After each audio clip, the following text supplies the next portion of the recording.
Hi, everyone. Welcome to Snarky with Mike Feeney. I'm your host, Saint Martin. How are you? How's it going? You're feeling good? I am. It's December. It's December to remember. Toyota-thon. Isn't it exciting now? We did the post-Thanksgiving. Christmas is coming. Christmas time's going on. Nicole and I and Brendan Sagalow and my wife were going to a very exciting concert right after the show. We're going to go see Bublé doing a Christmas spectacular with the woman from Ted Lasso, and Kermit the Frog's going to be there, and a bunch of other people. Are you excited about this, Nicole? I'm so pumped. I'm a little bit starstruck that we're going to see Kermit. I don't really know how I'm going to react. Yeah, I'm excited to see the woman from Ted Lasso. She's got a great voice. And then, the Camille Cabella or something like that. She's on it too, but couldn't point her out of a lineup. But you know when a name just sounds hot? You're like, Camilla Cabella, Camillo, whatever her name is. If it's camiseta, I don't know. It's a sweater in Spanish. Whatever that is, it's like, you're like, all right, I know what you're going to wear, and it's going to be next to nothing. Or maybe she'll do the thing where she wears like a big Christmas sweater and then like knee-high socks, and then no. Did you just see what happened? That was crazy. No. I don't think that'll get picked up on camera enough, but maybe on audio it will. One of these ice cubes just exploded, I guess, and it just threw a shot of ice booze in my face and hit me directly in the eyes and everything else and the wrist. That was crazy. What are we drinking today, Mike? Well, I'll tell you, you silly little goose. We are drinking a Moscow Mule. First Moscow Mule of the show. Don't know why I haven't made this before. It's quite possibly the easiest drink to make. All it is vodka and lime juice and ginger beer. And if you want to get a little fancy, you can do what I do, which is take mint from your garden, obviously, harvest it, and smack a few little things of leaf in there. Throw in there a little mint leaf, get a little mint twist on it, you know? Nicole, what do you think of the Moscow Mule? It's super good. I never really get these, but do you know what the history of the copper cup is? Like why they always use these cups for the drink? I would like you to look it up and confirm, but I'm thinking that it's because these were first made in Russia, Moscow, perhaps, and they served it in the copper cup. Now, I know, here's the thing about this. The Moscow Mule has gotten very popular over the last 5 years. But my grandfather was been drinking Moscow Mule since I was a kid. Like, he used to always say it was one of his favorite drinks to have, and he always insisted that it be in a copper cup. If he ordered it anywhere out to a restaurant or a bar and they didn't serve it in a copper cup, he didn't want it. There's something about the copper cup that makes this drink. It makes it so cold. You can see the condensation all around this. It is pivotal, vital, more than the ingredients. The copper cup is a necessary component to this drink. And is my hypothesis correct? Yes. What I'm seeing is a Russian immigrant. Her father, I guess, had a copper company. So she traveled to America with 2,000 copper mugs somehow. And I guess they weren't selling in Russia, so she brought them to America to sell them.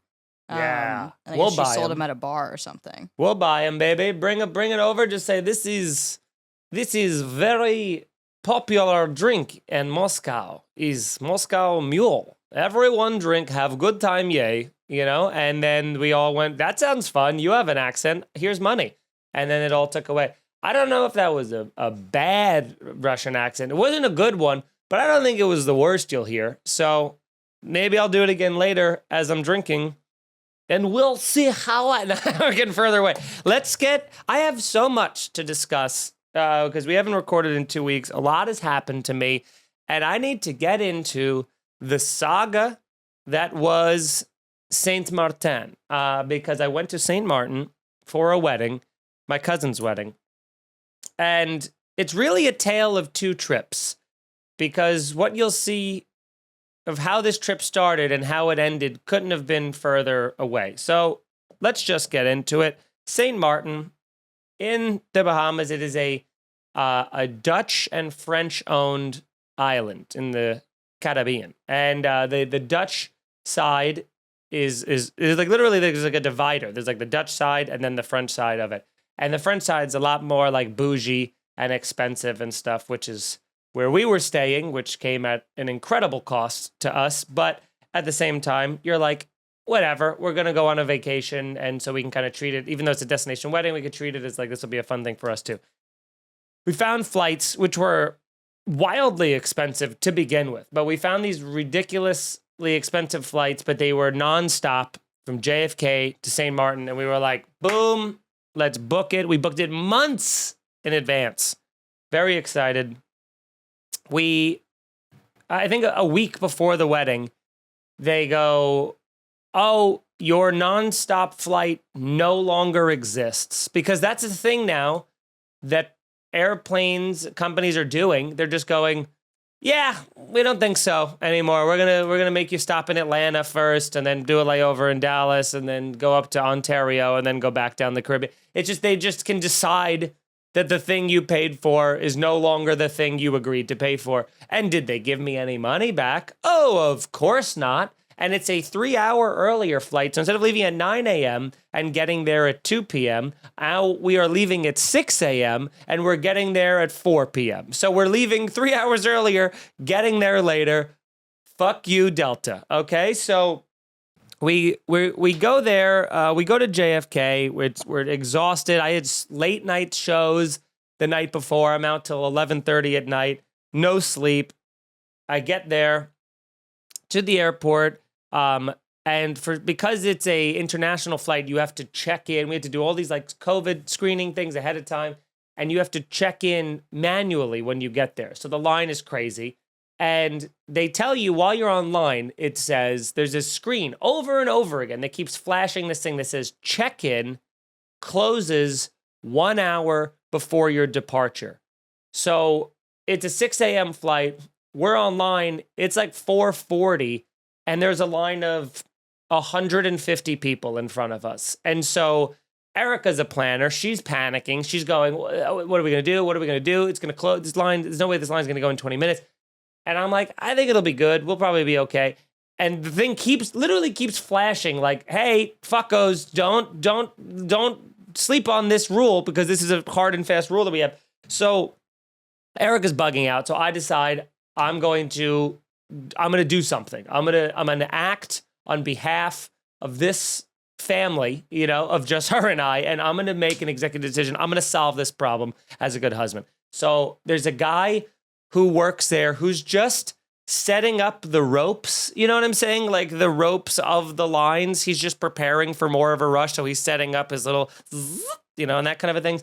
And I go up to him and I go, hey man, we have a flight at 6 and this thing keeps saying we have to check it an hour before. And this line is like crazy long. Like, are you thinking we're going to be okay? Like, I'm worried we're not going to get to the front in time. And his response to me was, so negative. Excuse me? Negative? First off, what the hell did you just say to me? There's very few things that I will get upset about on 4 hours of sleep at an airport while trying to travel internationally. But someone saying that I'm so negative because I'm pragmatically looking and planning and assuming that this line is too long for it to go in 20 minutes, and then to look at me as if I'm a Chicken Little sky is falling thing. I mean, I wanted to take the rope, wrap it around his neck, and then yank the pole the other way. So he went like that. And then when he's like, I'm joking, I go, you're being so negative, okay? Because if you were really choking, you wouldn't be able to talk. That's something you learn when you're lifeguarding, right? Nicole, you know about that? CPR? All right. So I start picturing ways to ruin this guy's life, as I think we all would, right?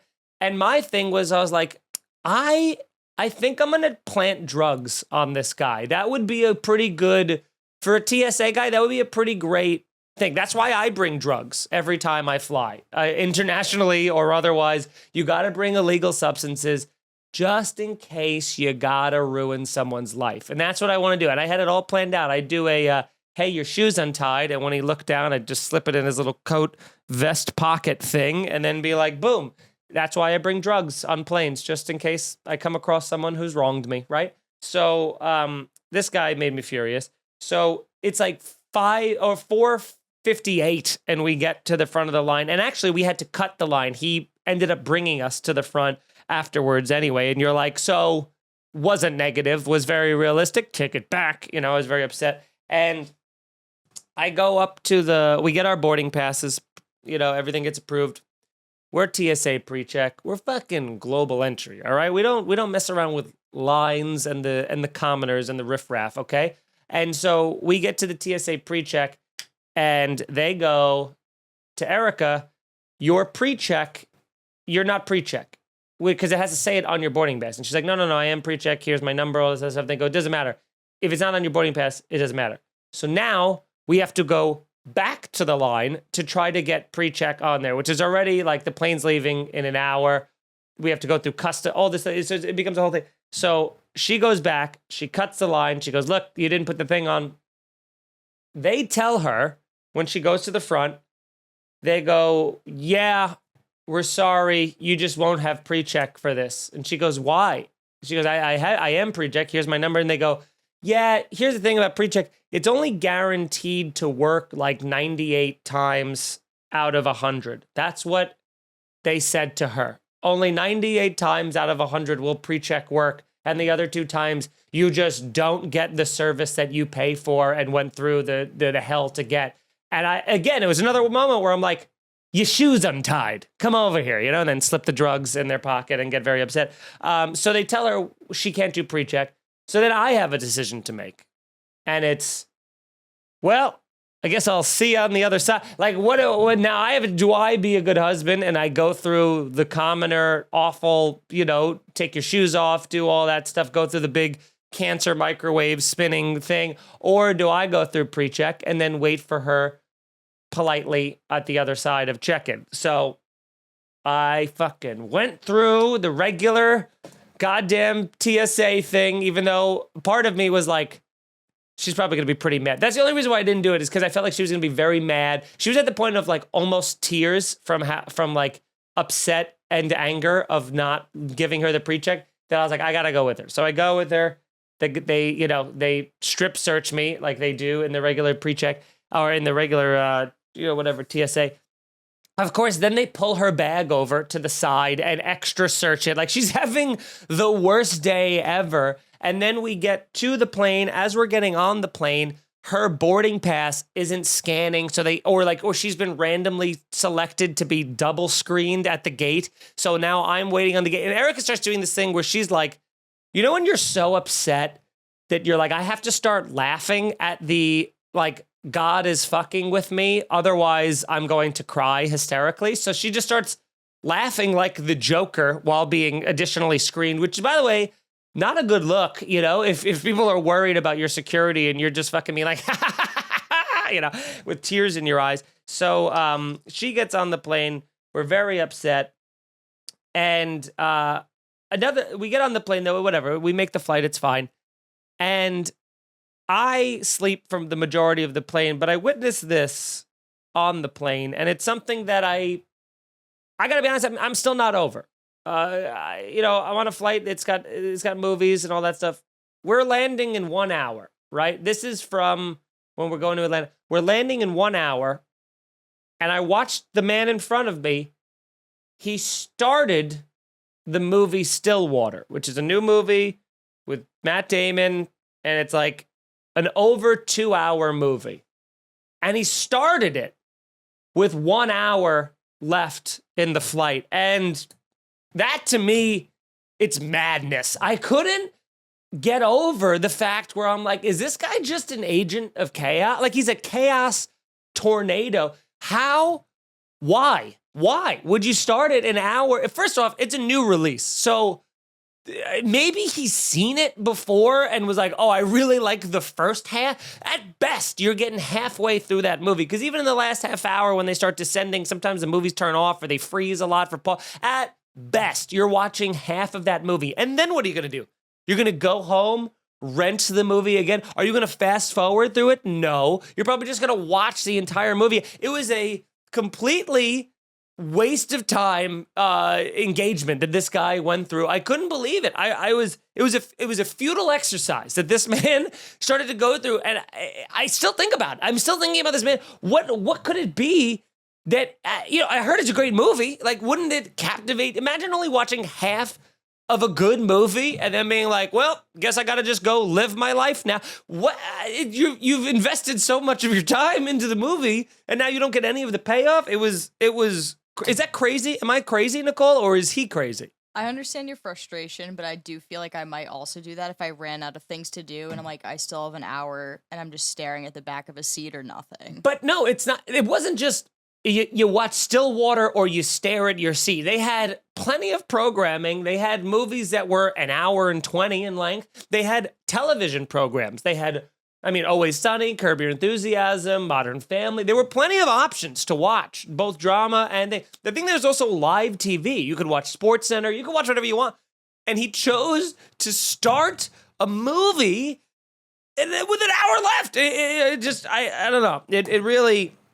It's not upsetting you as much as it is upsetting me, and I gotta be honest, that's upsetting me a tremendous amount. Arguably more so, right? So, whatever. We get to St. Martin, we do the whole transfer and all that stuff. We're walking through the airport, and I do a little shrewd move, because I know we gotta take a cab to where we're staying, and it's only like I Googled it, it's only like a 10 to 15 minute cab ride. So when we're going through customs and when the woman comes with the passport stamp, I ask her, I go, hey, how much would you pay? How much do you think a cab should cost to go to where we're staying? And she goes $20, $30 at most. And I go, great. Now I know where my ceiling is when I go negotiate with the 400 cab drivers that are going to be right outside a baggage claim. So it's good to have that knowledge, right? Always ask that if you can. So I go up to it, and as we're walking to the airport, we're walking towards where all the cabs are, I see a little kiosk in the airport for the place that we're staying.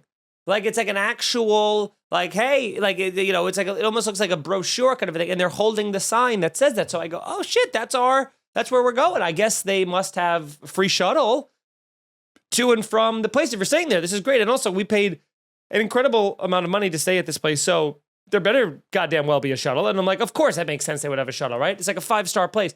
So we go up to them, we're like, hey, we're staying there. And they go, great, get on in there, Sally. And Erica and I, we get in the back of this guy's van, he gives us a couple cold waters, and he takes us to the thing. That this was an issue that happened, we found out later in the trip, but it was a 12-minute ride. They charged us $110 for that because they said that airport transfer was a private escort transfer. It lasted 12 minutes. They give us 2 mini bottles of water and charged us $100. Apparently, but we got out of it because you had to like pre-register for that, and I didn't. We just hopped into somebody's cab, and I made a whole scene, and let's just say I got it down to the appropriate price of $30. We got the $70 credit. But again, so the shitty day continues. We're getting there, and it's now 4:30. Erica's been through hell. We're getting ripped off by the cab driver. And we just put all of our stuff down. Our room is incredible. It's right on the water. It's oceanfront. It's phenomenal. We meet up with my family. I am like a baby. When I go to the beach, if you need me, I'll be in the water. No matter how hot, no matter how cold, I'm in the water, baby. So I'm there. I'm swimming like I got my little swimmies on. I'm paddling and all that stuff. And I'm having such a great time. And we're already drinking down by the beach. I see my cousin who's getting married. All of his friends are there. I'm talking to family. And we're going to do this kind of like the day before the wedding dinner kind of a thing. They're going to do it at 6:30 or something. So it's already 5 o'clock and we're swimming in the water. We're drinking. I'm like, let me order some food because I haven't eaten anything all day. They're like, ooh, kitchen closed 6 minutes ago. So you can't get any food. So I'm like, God damn it. So I'll just fill that void with alcohol, obviously. So we're drinking more, and we leave all of our bottles. All the beach staff that would come they all left, right? So we're drinking the rest of the thing. We go to this, we get ready to go to this dinner, and I'm getting ready, and I look around, I'm looking around the room, putting on, I'm getting dressed up, and I go, where the fuck is my wedding ring?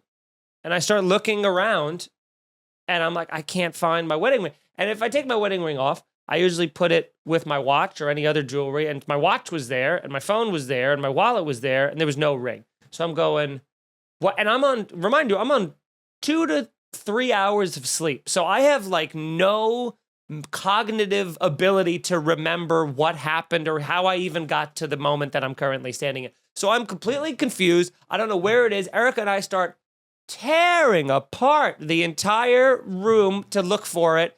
Erica's like, it'll turn up. It's fine. And I'm like, I'll tell you this, it's gone. Like, it's gone forever. Because if it's not in these, like, one of 3 places I would have put it, it's not there. We're an hour late to this dinner because we were looking for the ring. Didn't find it. So immediately I'm like, I'm never getting a ring again. I'm so mad because I'm like, this sucks. So now this whole day has been compounded by, on top of all the shit that's happened, now I've lost a wedding ring, which also, like, cost some money. So now I'm really in a financial hole from this day. So we're sitting there and we're eating, and the food is great. It's like mahi-mahi and steak and unlimited alcohol. You'd think I'd be having a great time, but I'm just stewing, thinking about, like, where did I drop it on the beach? Like, where the hell is it? So in the middle of me eating, I'm like, I gotta go walk the beach. And by the way, it's a long beach. Like, it is not a beach that you could just go, like, it's here or it's there. I go, I'm gonna go walk the beach in the dark and try to find my ring. Like, what? The needle in a haystack Powerball ticket that I'm signing up for. I know I'm not finding it. I know the ring's gone. But you know that you just gotta do it because it'll irk you, right? So I walk down to the beach. Now I have, like, nice sneakers on the sand. So all of the sand is going in the sneakers and it's rubbing against my foot. So everything is not going well. It's not going well for me. It's a bad day. And I go, my last hope is to try and find the beach lounge chairs that we were sitting at. There was a little side table. I don't know, maybe it was on the table or something.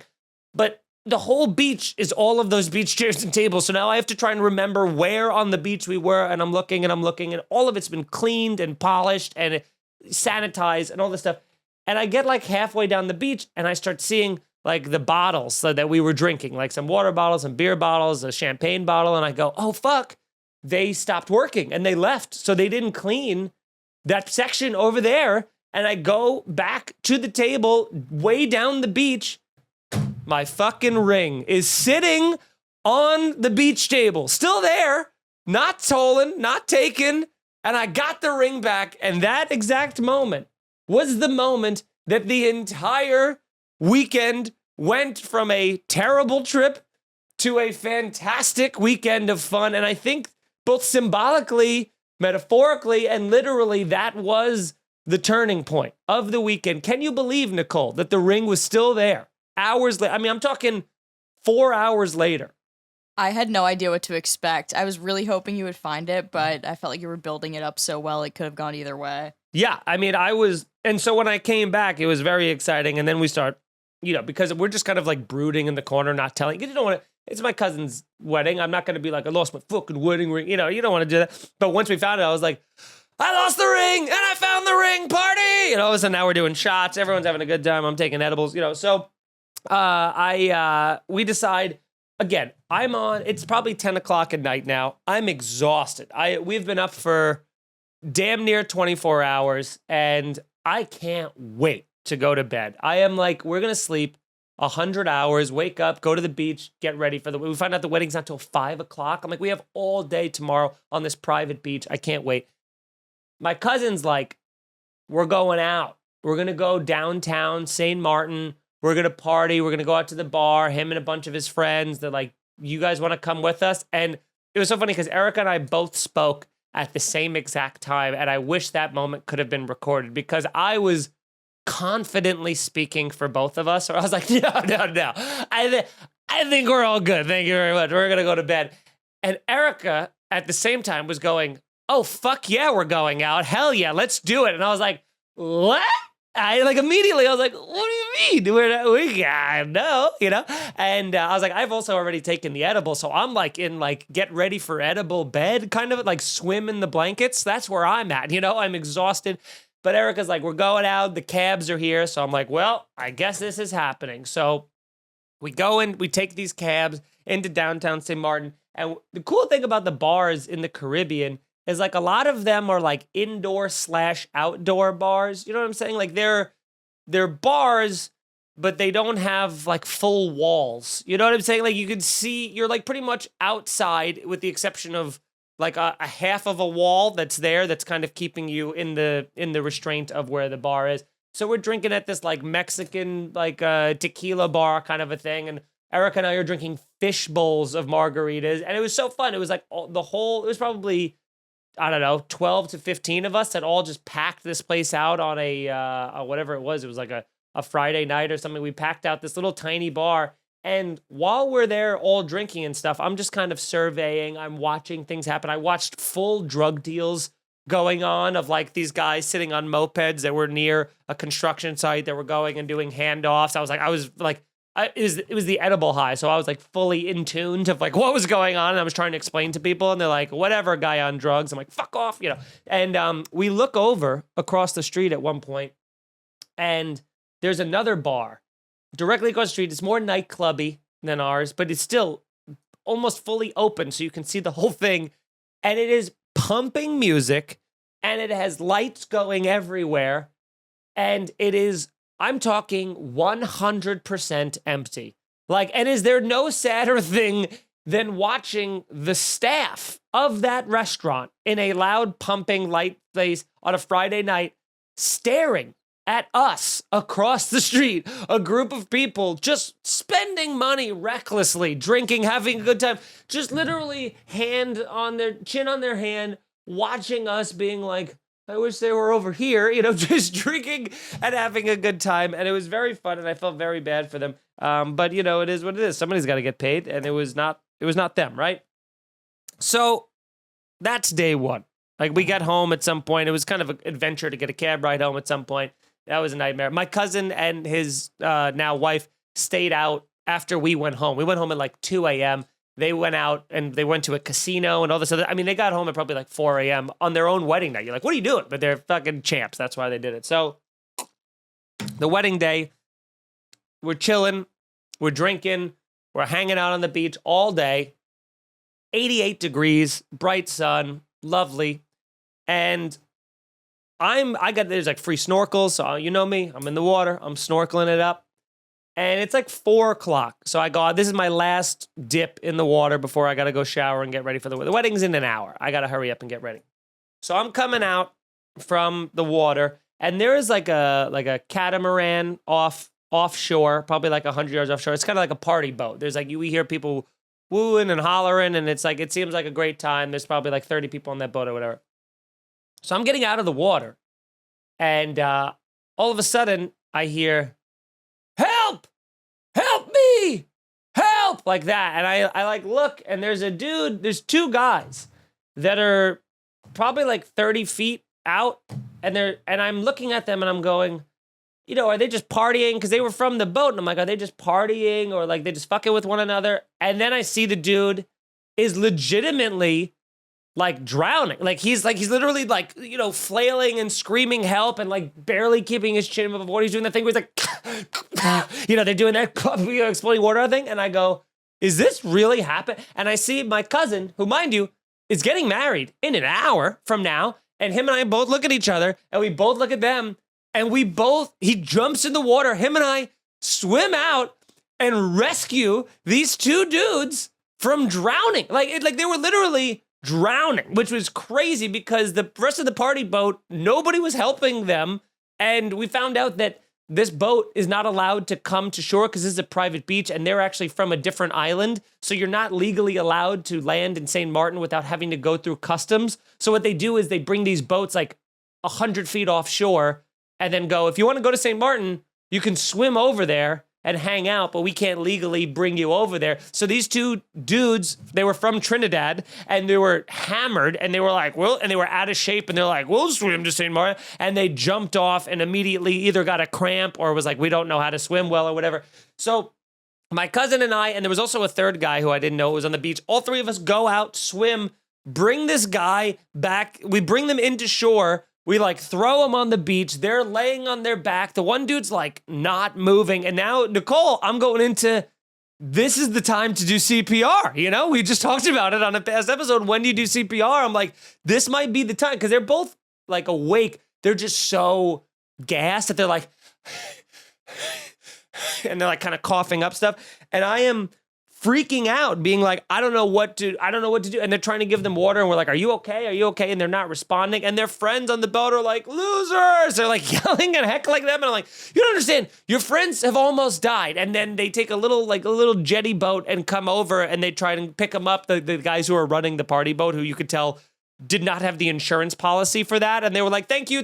We got him. Thank you very much. And like the guys like were just, their eyes were rolling in the back of their head. And I'm like, how, you know, obviously I'm a lifeguard. I'm known as a hero in most communities, but my cousin getting married in an hour and then saves a life right before it. How fucking cool is that, Nicole? It's literally like an Adam Sandler movie, like this whole story. I know, and so that's how I met absurd. Jennifer Aniston. No, it was crazy.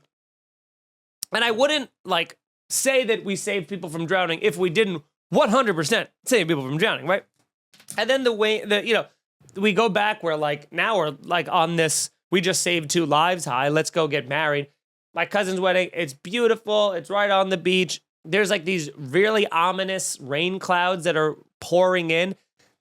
The rain held out until like the exact perfect moment. We did the wedding, the ceremonies, pictures on the beach. Then we went to where the reception is, which was like in this tented canopy area. The second like the last member of the family got under the canopy, skies open, pouring rain, absolute, craziness. But the whole wedding was so fun. My cousin smuggled in $2,500 worth of fireworks so that we could have fireworks that night. I probably shouldn't be saying that, but it was great. It was such a beautiful night. It was really fun. Got really drunk, had a great time, right? So, fast forward, we have one more day there. Next day, we're checking out, or we have to check out the following day, right? So they give us as a this is such a fucking, and by the way, this resort, nothing is all inclusive. Every single thing is, you got to pay for it. And every single thing is the most expensive thing ever. And this comes from someone who lives in New York City. Like cocktails, every drink was like $18, There was champagne, $25 a glass. Just great. Everything was so, hamburger, $25. Everything was so expensive. So the day before you check out the next day, I guess they give everybody. They give you a little bottle of rum. It's like for family-run rum business on St. Martin. And it's, a little bigger than a fifth or whatever it is of whiskey. It's just like a nice little, bigger than a flask-sized bottle. And Eric are like, we're like, we don't have the ability to, we're not checking any bag. We can't bring this home with us. So we have to drink the entire bottle before we leave. So we're making espressos in the morning, putting rum all in that. And now I go, you know what? This place has been fucking me for 3 days by giving me, making me pay $18 a cocktail. I'm going to start getting some virgin pina coladas, some virgin daiquiris. I'm going to just pour all this rum that they gave us into it. But these sons of bitches, they know. They accounted for that, which is why their virgin pina colada was $14. These sons of bitches, they got me again. And I was still was getting the virgin ones and then going blah, blah, blah, blah, blah, blah, blah, blah, and just getting so much of it. And we drank almost the entire, there was like a little swoosh left of it. And we tried to bring it through customs and of course, through the security, and they caught us. And then I was like, I told the TSA guy, I was like, you take that home with you for after your shift. And he was like, I'm not drinking these 2 white people's leftover backwash of rum from a bottle that I don't, so, but the wedding was great. The trip was great. And again, this is a perfect way to cap off the trip. We get back to, I think it was Atlanta again, because we had to it was Atlanta because we had to get through customs. And this customs line, we had about an hour layover, which is not that long in Atlanta because it's, by the way, the largest airport in the history of the planet, I guess. You have to take trains, planes, and automobiles to get to there. And so we get into customs, and Erica and I have global entry, which usually means you go in the global entry line, which is, 95% shorter, right? The line for customs is no lie, 2 hours long. There must be close to 1,000 people in line for the regular line. So Erica and I are like, Thank God we got global entry. We got our global entry thing to check in on the kiosk and all that stuff. The global entry line, there's probably 300 people online for that. And I'm like, God damn it. This is going to take so long. Like, why did we even get global entry? And I don't know why. I don't know how. I don't know how to explain this. But the person doing security at global entry, you have to go up, you talk to them.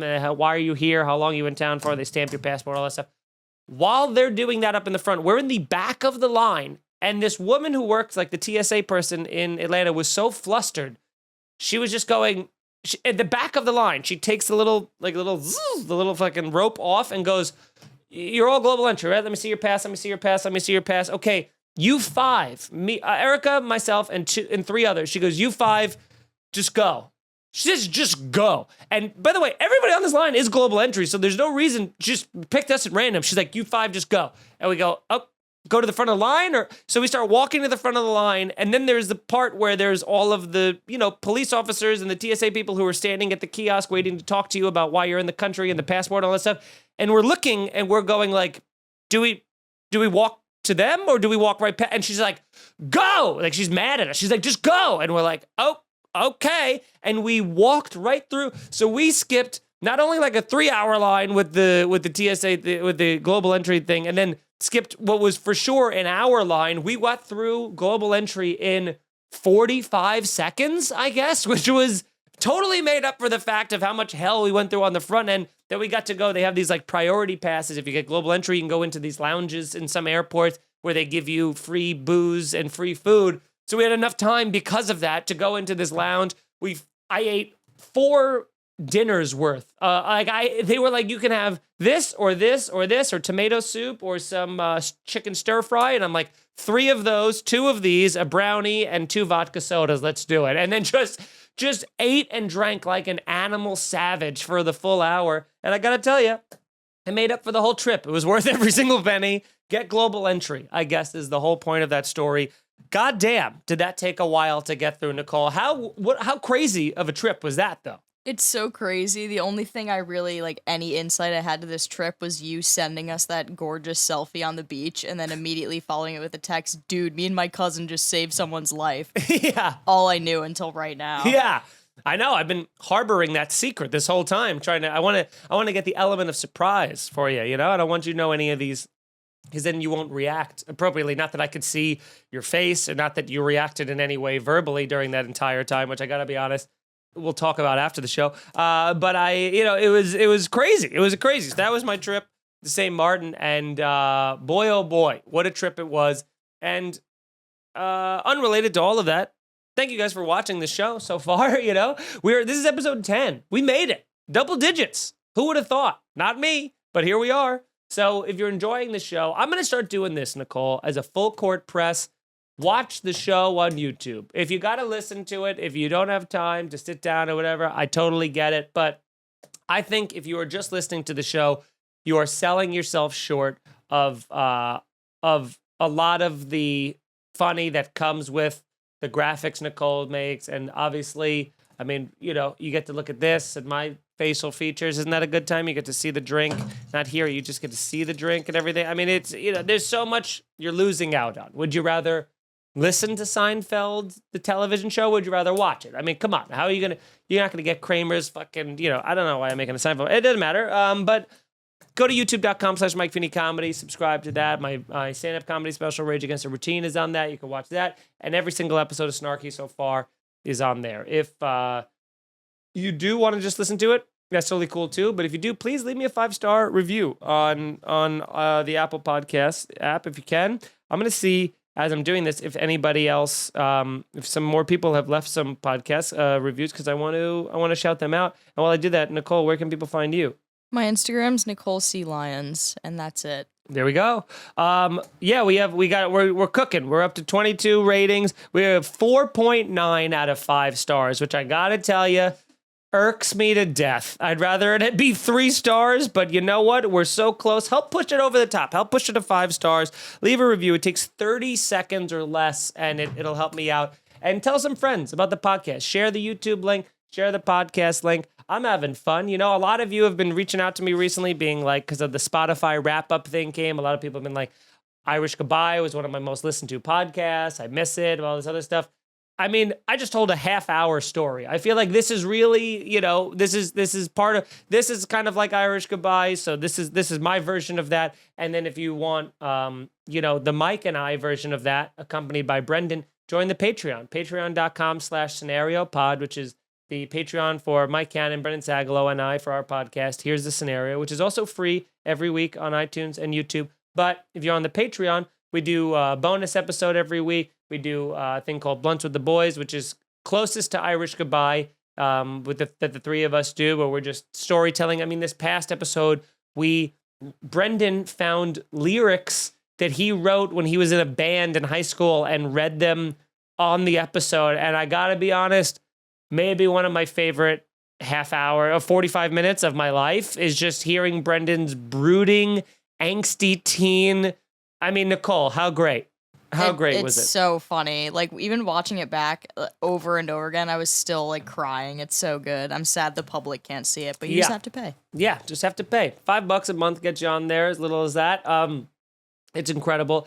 And you also get a bonus episode of Snarky. I do, like, a 20 to 30-minute additional Snarky where I answer questions from the pod and people and all that stuff directly on the Patreon. So, again, check that out. And otherwise, I am Mike Feeney on social media, MikeFeeneyComedy.com for dates.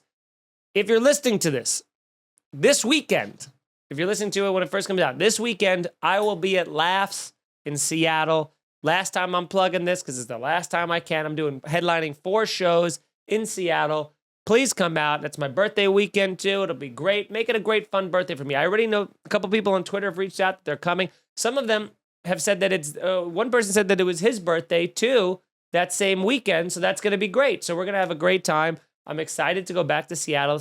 It's been 3 years, almost to the day, since I've been back in Seattle, so I'm very excited to go back there. A lot of people are always going, when are you coming to Seattle? When are you coming to Washington? When are you coming to Washington? When are you coming to the Pacific Northwest? Well, I'm fucking coming, so be there. And I swear to God, if any of you comment on December 13th, when you come into Seattle, I'm taking a personal charter flight. I will spend every dime I have to take a personal charter flight directly to your house, and I will make sure the front nose of the plane crashes into your living room. I will kill myself and everyone around me because I can't stand that more than anything. A comedian can't stand when someone goes, when you come into the place that you've been promoting for 2 months and are desperately trying to get people to come out to, and then they ask you right out, oh, I wish I would have knew. Fucking pay attention, all right? So I'll be in there. Also going to be at Uncle Vinny's later this month, and I'm going to be headlining Mohegan Sun for New Year's. So if you're around Connecticut, want to party in a casino, get crazy, come do that. And then in January, I'll be at Laugh Boston, which I'm excited about. First time ever doing comedy in Boston. I got to sell some tickets to that. Tickets are just on sale now. Go buy tickets, please. Bring a group. Boston, I can't fucking wait. I'm excited. So please come out to that. And cheers, everybody. This drink is just about done. I got to tell you, the little crushed ice cubes makes a big difference in a drink to me. What about you, Nicole? That's my favorite kind of ice for sure. That's number one. Really... What's your ranked ice? Ranked ice is I think I like this kind of ice. Then I like the big single cube of ice, the big snowball of ice, 1 cube that looks classy. Then I like, my least favorite is like the fully crushed ice, the one that looks like a snow cone, because that just waters your drink down too much. And then I guess it's like regular shaped ice, you know? But there isn't really, this isn't an ice podcast, you know? This is a podcast where we get to the bottom of things. But this episode has turned into, this really feels very nostalgic of Irish Goodbye. And Nicole, I know that, you know, you joined us late in our careers, so you never got to see the glory and the splendor that was Irish Goodbye, but I assume since you've met us, you've gone back and listened to all 240 episodes, so you get how this works. So there's still some things where like, I got to talk about them, and as if the St. Martin trip wasn't enough. We come back on late Monday night. We get Jeet back on Tuesday morning because he was staying at our friend's house. And then it's Thanksgiving on Thursday. And now we got a decision to make. What are we going to do? It's Thanksgiving. The family's like, we just saw each other. We're not doing a Thanksgiving. Go fuck yourself. I got to figure out what we're doing for Thanksgiving. Erica goes, hey, there's no shot in hell that I'm going to shop and cook and make an entire Thanksgiving for 2 people the day after we get back from St. Martin. Not a shot in hell. So what we decide is perfect compromise. Let's order from a place in Astoria, a good restaurant. They were doing like a Thanksgiving prefix. You get an appetizer, you get a full turkey dinner, mashed potatoes, gravy, stuffing, the works. Cranberry compote, not a cranberry sauce. And I can't even anytime I do it, it's perfect. And you get a free dessert. So I go, this is great. It was like $40 a person or something like this is absolutely worth no stress at all. So I go, you can pick it up at 4:00 Thanksgiving. Great. Thanksgiving comes 4 p.m. We pick it up. We get home. We get excited. We start taking it apart. And maybe one of the most egregious things of my life happened to me that moment. I open my plate to look, and there are no mashed potatoes and gravy, but instead it's been substituted by sweet potatoes. And that is a phone call. That's a phone call the restaurant must make and okay with me, because who do you think you are? The audacity to be like, mashed potatoes and gravy, sweet potatoes, potato, who cares? No. It is not even in the same category. You can't give me turkey and stuffing and sweet potatoes and not give me mashed potatoes and gravy. The gravy is the conduit. It goes on everything. The gravy goes on the turkey. The gravy goes on the stuffing. Gravy is on the mashed potatoes, where it lives and breathes and develops its personality. Is where it thrives. Is the mashed potatoes, dare I say? And so there's no mashed potatoes. So I'm furious about it, because it ain't no Thanksgiving meal without some goddamn mashed potatoes. Yeah, you can have sweet potatoes with your little fucking marshmallows on top and your pecans or whatever you want to do. That's a side dish. That's a... But that doesn't take away... The only thing that needs to be on the plate is the turkey, mashed potatoes and gravy, stuffing, and a vegetable of some kind. Everything else is fucking window dressing, okay? So I am upset about this, and Erica sees this, and she understands the justifiable rage that I have towards this place. And what are we gonna do? We're gonna call them, be like, there's no mashed potatoes, and they're gonna be like, we're out. I mean, whatever. So we pivot, and we go, what shall we do? Well, here's what we should do. I came up with this idea, and I thought I really saved Thanksgiving. I go on Seamless Web, and I go, where can we get mashed potatoes? The one, the only, Kentucky Fried Chicken. Let's order mashed potatoes and gravy from Kentucky Fried Chicken. Throw in a couple of those biscuits. I mean, that'll be perfect with the Thanksgiving meal. Now we got a well-catered, high-end meal, and you're throwing KFC mashed taters and gravy with biscuits in there? Now I'm salivating. My mouth is watering. I'm like, this is the best Thanksgiving I've ever had. I order it. It's like $15 for mashed potatoes, gravy, and 2 biscuits. I don't care. I'll pay $100 because it's Thanksgiving, and it's a premium, and I understand. I placed the seamless order here in 25 minutes. Perfect. Let's have ourselves a goddamn day. 10 minutes go by. I get an email. Your order from KFC is canceled.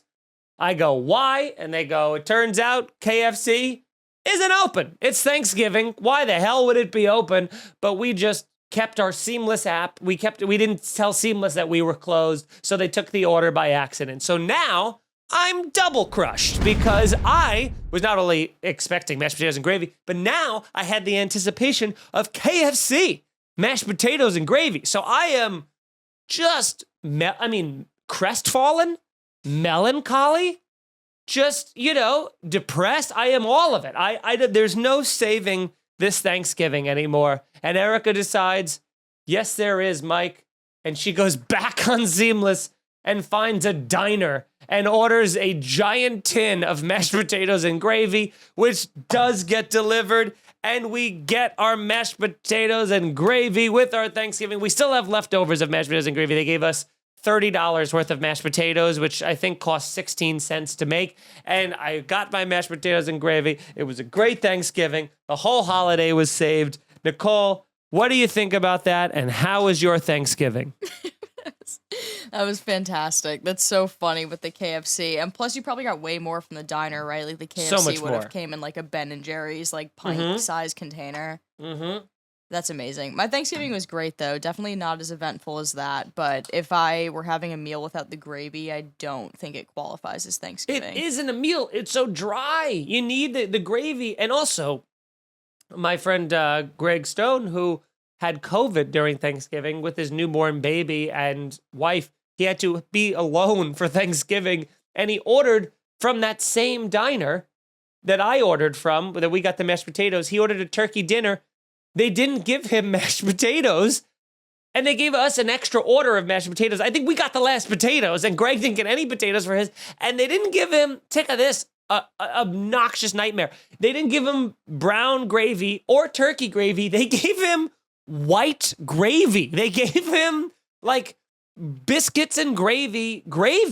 And it was in a giant container, and he thought it was mashed potatoes, and he put his spoon in it, and he was like, pretty thin mashed potatoes, but I'll give it a whirl. And then just was eating spoonfuls of gravy like it was soup. And that was his Thanksgiving alone. His first Thanksgiving with his newborn that he couldn't be anywhere near, and had a mashed potato-less, white gravy-filled Thanksgiving.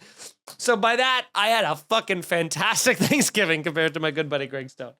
So life's wild. But what are you going to do? And this is great, because I didn't think that this was going to take this long to tell about, which means all of this bullshit I will save for another episode, because I want to get to the questions, because you guys have been sending in so many questions that I don't even think I'm going to get to all of them. You're kidding. I mean, I'm not even going to get to some of them, I guess. All right. I got a lot of questions from you guys, and if you want to send them in, please send them to snarkypodcast@gmail.com. I don't know where the graphic goes, but it's somewhere in one of these four corners. And you'll be able to send in a lot of things. And so many of you sent in such great ones. We got some from CH, from Austin, from Ted, from Afton Kennedy. So I'm going to try and get to as many of these as I can. But Afton, this is the first time that they've submitted. So I would like to do a little priority here. So let's get into Afton Kennedy, who sent some of these. Here's one that they said that they would love to hear me talk about, or if I care in one way or another. First one is Disney-themed weddings. Woo! You don't even, either you know me so well that you perfectly pinpointed a trigger point. If you were a masseuse and you physically touch the spot that said Disney-themed weddings on my body, I go, like, it would be such a good pressure point that I'm like, that's it, that's the spot. First off, Disney-themed weddings, so embarrassing, just so embarrassing. Grow up, be an adult. Unless this is your second wedding and you have a 4-year-old and you need to be part of the wedding, you're not a princess, okay? You're a cashier at 16 handles. Get your life together. I can't fathom. I can't understand. I don't understand when people go to Disney World over the age of 20 without a kid. Like, if you have a kid, 100% Disney World it up, go meet Minnie Mouse or whatever the hell you do. But when you're an adult and you're like, I love going to Disney, it's like, who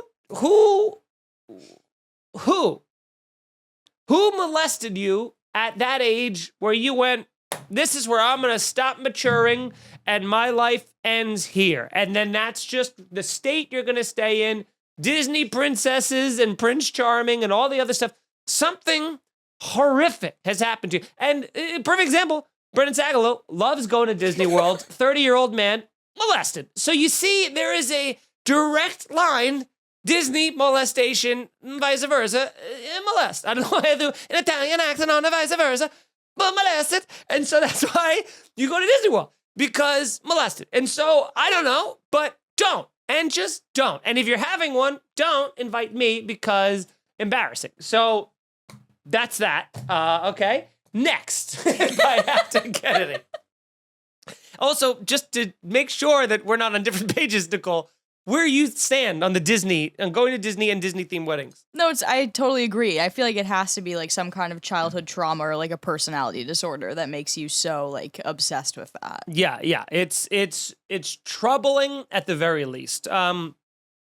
Next, Hatton said promposals and videos to celebrities inviting them to prom.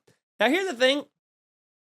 I kind of like when people do that. That was a thing that only has existed now with social media, is the ability to be like, hey, The Rock, will you come to my prom? Like, I can't find a date and that kind of a thing. And like, you've heard about that happening in the past. People used to have to write letters, you know, like the Humphrey Bogart or whatever the fuck, and be like, would you mind coming to mine on November the 13th? You know, whatever it is. But here's the thing. That's tough for celebrities, right? Because you got to pick and choose your battle. First off, anytime I ever see, and this is just, hey, hands up, all right? Don't shoot. This is just a guy. I'm just, whoops. This is just a guy who is just noticing the trends. It doesn't feel like anybody that's a celebrity responds or goes to the prom with someone who isn't mentally challenged. Do you find that to be the case? There's never, you have to pick, if you're a celebrity, you're smart. You have to pick somebody who's either mentally challenged or terminally ill. That's usually the safer one, is terminally ill, because otherwise you look like a creep. Like, you can't go to like a hot 17-year-old's fucking prom and be like, yeah, fucking me and Claire Danes. You know, it's like you're 17. Like, it's gonna look like a creep. You're gonna look like you're trying to fuck the kid. So you can't go if you're a celebrity. And if you do go to a terminally ill or mentally handicapped one, then you as a celebrity, it just looks like a PR move. It's super gross. And you're like, oh, what are you trying to do? Just fucking trend on Instagram? That's super gross. Here's what I do. If I was a celebrity, I'd go to every prom that invited me. I'd go to every single one. That way they can't be like, no, you're just trying to fuck these kids. I'd be like, no, I'm going to the terminally ill ones. I'm going to the weird 18-year-olds with acne. I'm going to like the weirdly hot 18-year-old that looks like she's 30. You know what I mean? Like, I'm going to all of them. I'd even go to some dudes that, you know what I mean? Like, I'll go with a gay guy. I'll go with a guy who's straight and just is like, I just want to bro out. And I'll be like, I want to go because I want to see what it's like for kids in high school now. Like, wouldn't you want to see that just as like a, you know what I mean? Like, here's the thing. I wouldn't be a fun prom date because the whole time I'd sit there going, wow, things are, I mean, in my prom back in my day, what we did, and the songs that we listened to, and there's a lot of Post Malone for this prom. You know, like I'd be commenting on things and they'd be like, oh, yeah, offer rescinded. You know, like it wouldn't be well. But I do think that that's the only way to go about it. Nicole, have you ever seen a celebrity go to prom with somebody who didn't have a disease or some sort of irreversible trauma? No, but I've always wondered what would happen, like you're saying, if they did accept. Like, do they then coordinate like a corsage? Do they dance together? Do they like, I don't know. I can't even imagine what would happen if they actually went. Yeah, I don't know. I mean, you only see them like accepting it, being like, I'll be there. And then everyone's like, ah. And then I think they just the day of, they're like, The Rock had food poisoning and also didn't care, you know, like didn't think this would be a thing. So, great. 2 for 2 so far. Just let's see what else. Spoiler alerts. I mean, yeah, of course. I can't stand them. I don't even watch movie trailers anymore because movie trailers are spoiler. They give away so much in the movie trailer that you're like, you know what? Person who makes movie trailers and person who does the spoiler alerts, fuck that person. All right? Fuck that person who decides they're just going to be, here's what I'll do. I'll just fucking tell you about a movie that just came out a week ago that everybody wants to see. And here's the thing, even if, this is what I consider a spoiler alert. If someone goes, you never see the ending coming and it's pretty disappointing, that is a spoiler alert. You don't have to tell me anything specific. Just telling me that it's not what I expect means that going in, I'm going to watch it going, all right, they want me to think it's this guy, so it's definitely not this guy, and maybe it's this guy. And the whole time, I'm so distracted by it, I'm not enjoying the movie. So a big fuck you to that, to those people. So you got that. Trigger warnings you also wrote, which I don't believe are real. Trigger warnings aren't real. Like that. Let's just admit that, can we? Trigger warnings, not a thing. Like the only way I ever see trigger warnings is in an ironic tweet. Like, trigger warning, but Honey Nut Cheerios better than regular Cheerios. Like, there's nobody's ever been like, trigger warning, I'm about to show you a murdered body on Law and Order. No one's ever said that, you know? So I don't think trigger warnings are a real thing.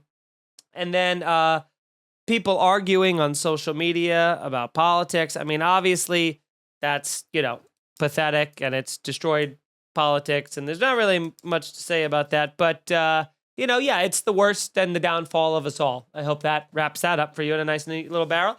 All right, we got time for one more, I guess. Let's go. And the rest of you guys, I'll save till next week. But boy, oh boy, Austin sent in a crazy story. I'm very excited about that, Austin. I'll get into episode 11. And, okay, here's the last one. This is a good one. This one's from Ted. And Ted said, one of his things he sent was, there's a video out now for, this is so many corporations in one thing. Applebee's, Cheetos, Flaming Hot Boneless Wings. And you gotta see the commercial for this. Nicole, we might have to put the commercial in or something. It is ridiculous. This commercial, it looks like it pumped me up. Like, it felt like I was watching two gladiators fight. They have that song by Fall Out Boy, that light 'em up, light 'em up, light 'em up, I'm on fire. That kind of a thing. And there's like the dusting of the Cheeto flaming hot, like smashing into the boneless wing in midair. And then there's flames coming up, and they're like, Applebee's, $4, cancer. Like they just throw these things at you. And it's so hilarious how far we've come as a society to be like, what if we punched a bag of Cheetos and then dusted that with boneless wings? We could sell that for an upcharge, right? And it's like, why not just inject diabetes into my nipples at this point? Because we're fucked. We're fucked as a society. If this is where we're at, I'm not gonna lie, I watched that commercial and I'm like, well, yeah, I'll try it. I want to see what they're like. I worked at Applebee's. I know what goes on at Applebee's. Those go through a fucking microwave, all right, dude? Like, they're not the fresh, crispy wings you're expecting. But, I mean, it's like Cheetos. Do you need a cheese-flavored chicken wing with your flaming hot? Can't they just see the flaming Cheetos and be like, you know what? We'll do a little spicier buffalo. They had to throw the cheese element of there, probably because they got some sponsorship with Cheetos. And it's all a nightmare.